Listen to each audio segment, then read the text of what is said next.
yourself by one thing that you can do the best, and you don't define yourself by one thing that you don't know how to do and that you're bad at. So it's like, if you can meet him in the middle and say, I am who God says I am his child, I am living out his purpose, and I'm moving towards a life that he has called me to live, and you surrender the idea that you have to be perfect, or you surrender the idea that you have to have it all figured out, because at the end of the day, you are brave enough for taking steps in your family or in your life to go towards a life that is different.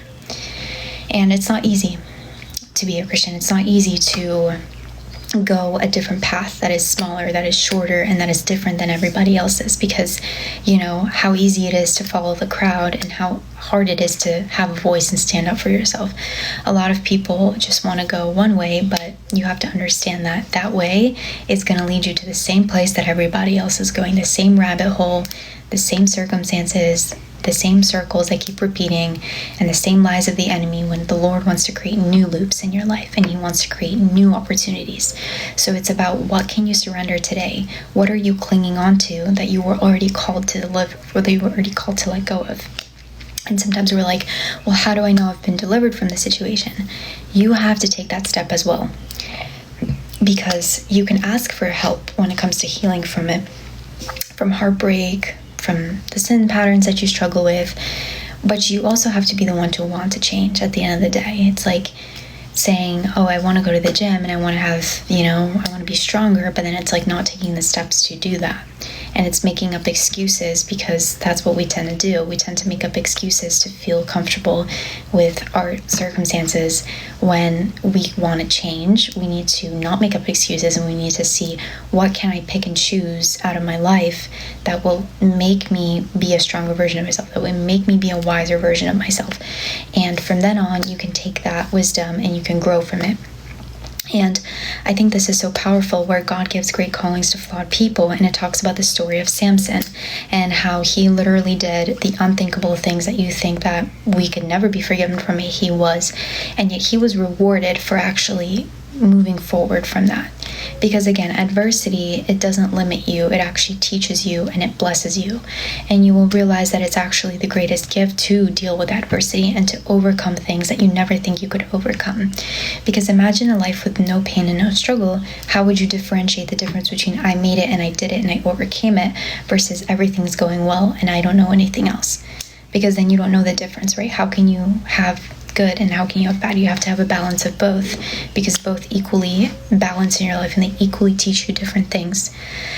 And so I really like this, because in the story of Samson, something about him tying a bunch of these donkeys, or no, it was I can't remember. If somebody can remind me what it was, I don't want to say the wrong things, but basically, foxes. It was foxtails, and he unleashed these foxes into the village because he wanted to get revenge on someone.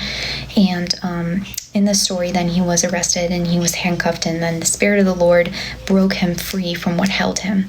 So it broke him free from what bound him together, because sometimes we feel like you and I are bound by things, when at the end of the day, only God can free us from the ropes that we are so consumed with. And I really like that, because I also said, sometimes we are so consumed with what's next and how to fix the next problem that we don't know, that we don't give God the credit for fixing our last problem and for giving us a solution or for making a way. And it's little things like you pray for peace and the next day you take the best workout class of your life, or you pray for peace and then you meet somebody who is the bestest friend you'll ever have. It's it may not be the peace that you think you want, but it will be the peace that you need.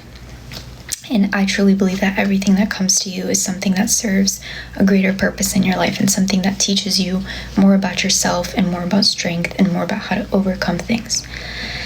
And so then I wrote down this, and it talks about the donkey bone, because basically he found the bone of the head of a donkey, and that was the only weapon he could use. And Pastor Stephen Furtick talked about this in his sermon, and he basically said, imagine back in the day they had all these weapons, you could use a machete, you could use whatever, I guess all these different weapons, and he chose a donkey bone. So it says sometimes we have struggle, we can't find a weapon. Sometimes you have a situation where you're I cannot seem to fight this, I don't know how I'm supposed to fight this.